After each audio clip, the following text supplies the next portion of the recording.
Hoje eu vou falar da Sabesp SBSP3, uma ação que eu gosto bastante, uma ação que o Bares investe também, uma empresa que eu trabalhei por 8 anos, mas eu vou ser imparcial na análise, tá? Então, assim, é bem legal essa empresa, mas ela tem vários pontos para você tentar entender, e eu vou começar aqui falando já do pior, já que você vai se assustar aqui com essa queda de lucro de 71% comparando ano a ano, e aí eu explico que isso aí foi causado por não recorrentes. Primeiro não recorrente, está aqui um valor aí de formalização de acordo de Santo André que gerou 1,2 bilhões aí na receita não recorrente em 2019. Então se tira 1,2 aqui, já dá de 2,3 de diferença para 1,2, já dá uma bela amenizada aí, mais da metade, né? E aí tem outros problemas que a empresa teve aqui nesse primeiro trimestre, foi bem ruim. Além do resultado sim ter sido ruim, foi impactada aí por provisão de devedores duvidosos que ela fez no primeiro trimestre. Tem a questão da dívida atrelada ao dólar, isso aí foi muito impactado, o dólar disparou, ela andou trocando até parte dessa dívida por reais para amenizar esses problemas. E, enfim, ela teve aí vários problemas, né, no primeiro trimestre. E a gente pode fazer esse esforço para desconsiderar que foi um deslize aí da empresa, alguns além do que ela podia fazer, outros que ela teve certa culpa, digamos assim, né? Mas a gente consegue ver uma certa curva que a gente não consegue ver quando a gente analisa, impossível por causa desse trimestre, entendeu? Quando a gente vê trimestre isolado, a gente consegue ver uma certa melhora aqui, ó. Mas para ficar mais claro, que o EBITDA tira um pouco de alguns não recorrentes aí, então a gente vê aqui, ó, tem uma curvinha mais fácil de entender. Aqui tem um não recorrente do Santo André e a gente consegue ver uma curvinha alta aqui de EBITDA, né? Então a empresa tá melhorando, né? A dívida dela deu uma aumentadinha, né? Realmente, mas ainda está sob controle. Tem esse não recorrente que eu já citei de Santo André. E aí vamos falar do volume faturado da água e esgoto, que é aqui que ela ganha o dinheiro, né? Bom, em água e esgoto ela aumentou 2,9% no consolidado, sendo ele, e na residencial, né, que é o foco principal da empresa, sendo eles aí no esgoto 3,2% e na água 2,6%. E aí quando a gente vê os outros que não são o peso maior, comercial, indústria e pública, caiu bastante por conta da pandemia aí, respectivamente no consolidado 10,6%, 9% e 19,6%, caiu bastante, né? No total varejo ainda ficou no positivo, porque residencial tem um peso maior, de 0,9% é positivo. E aí, com os novos contratos aí de Santo André, que eles acertaram, teve um aumento, então a gente põe 3,1% de aumento no consolidado aí geral da Sabesp em volume faturado. E aí, em vez aqui, eles já mostram aqui pra gente o plano deles, né? Em termos de receita aí, total por metro cúbico, a gente vê que eles estão conseguindo mais ou menos ficar aí na linha de crescimento que eles estão pretendendo. A pandemia deu essa dificuldade aqui, né? Mas ó, no quarto trimestre já começa a encostar novamente aí no planejado deles. Então eu acho isso legal quando a empresa consegue fazer o que ela planeja. E aí a despesa operacional, a tendência é sempre caindo devagarzinho. Ela está conseguindo aí com louvor, né? Tá bem abaixo aqui.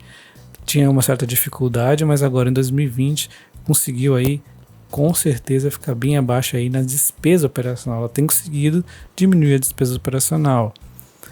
E aí, vendo o EBITDA, a gente vê, olha só, consegue aí já no quarto trimestre alcançar o EBITDA que ela pretende, né?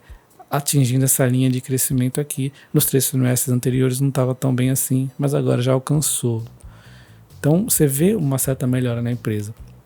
Aí só para tentar entender aqui os custos, a gente vê que realmente em salários, em cargos e etc. ele diminuiu 1,3%, materiais 3,3%.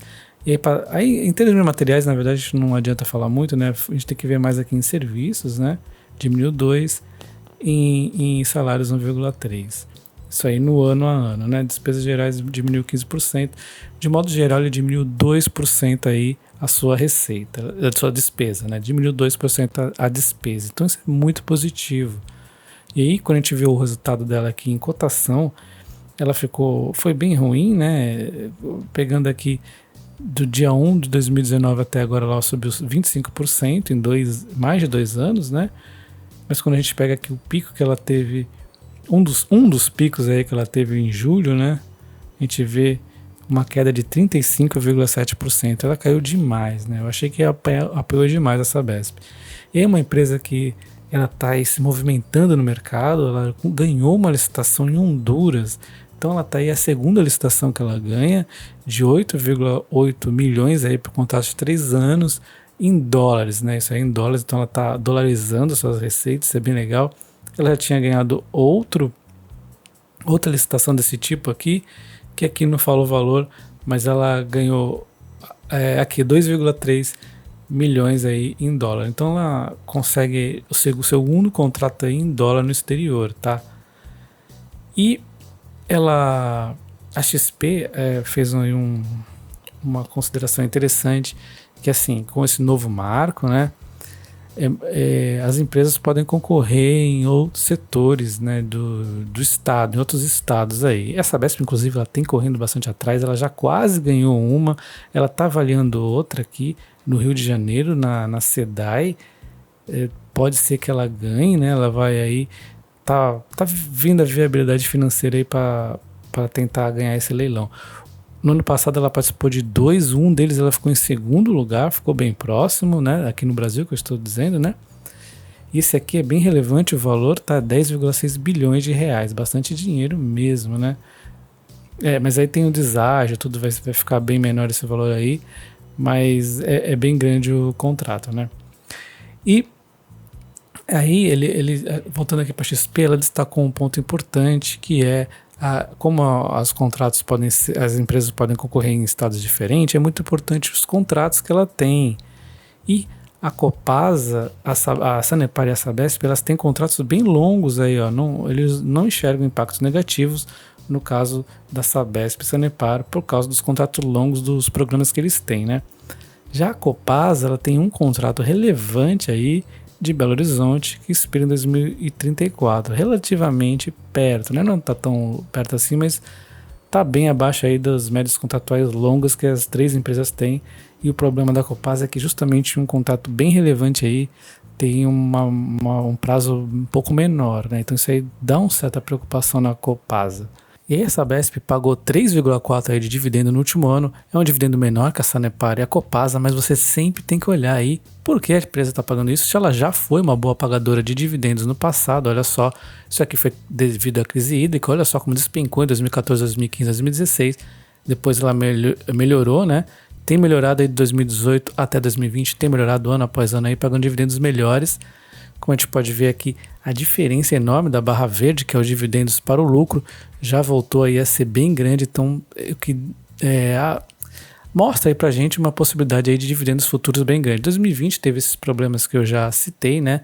Então tá justificado aqui esse problema, e quando voltar aos patamares de 2019, que eu acredito até que em breve supere, vai ter dividendos muito bons aí pela frente. Então a gente tem que olhar sempre o passado e o futuro, não ver apenas o presente, né? E aí teve a crise hídrica, aí uma lanterna amarela no fim do ano passado, chegou a bater em momentos aí 38,2 o Cantareira, que é um reservatório importante da Sabesp, mas aí já no fim do ano, no começo do ano já deu uma melhorada, estava 52,2, hoje aqui já está em abril 52,7, então aí começa a afastar de vez, já está 59,4 os reservatórios aí em média. Para a Sabesp isso aqui tá bem ok, tá? Segundo eles, não tá aí em risco hídrico no momento. E aí, falando dos fundamentos da Sabesp, a gente vê que ela tem governança no novo mercado, tag along 100%, e o problema dela aqui é o sócio majoritário, que é o governo aí com 50% das ações, assim como acontece também com a Sanepar e a Copasa, uma empresa estatal, né?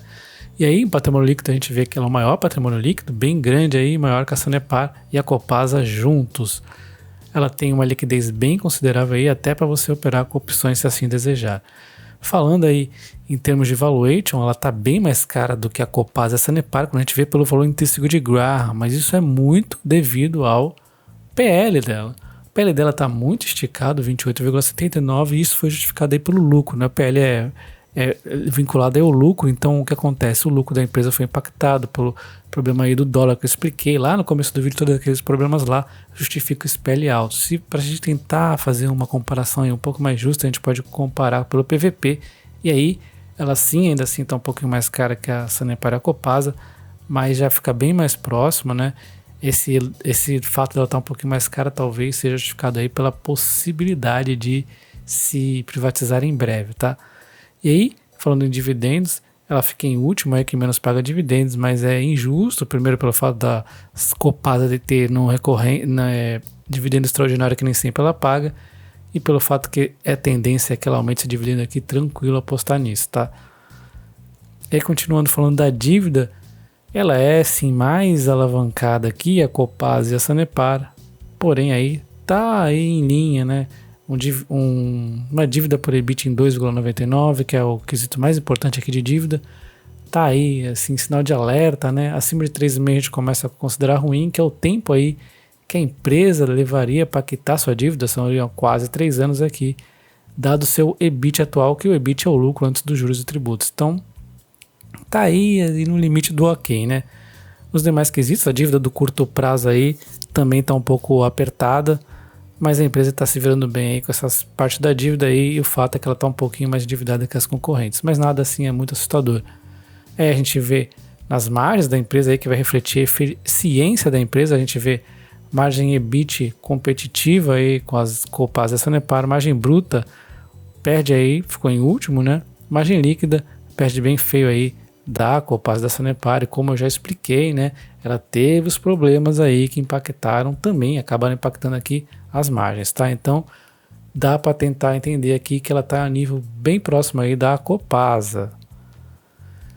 E falando na rentabilidade de investimento, novamente ela fica em último aí com o ROIC, o segundo melhor ROIC, melhor que a Copasa. O ROI perde aí, né, da Copasa e da Sanepar. O ROA perde novamente aí da Sanepar e da Copasa. Giro de ativos também aí perde, né? O que ela ficou aí melhorzinho foi o ROIC, que na verdade é o que eu diria aí ser o mais importante, mas o ROI também é bem importante e ela ficou bem abaixo, né?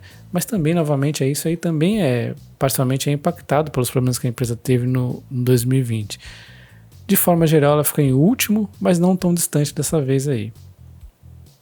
Em crescimento, a Sabesp fica em segundo lugar atrás da Sanepar, e novamente, mais um critério aí que ela foi bem, né? Foi melhor que a Copasa, mas ela estaria mais colada com a Sanepar se não fosse os problemas que ela teve aí em 2020.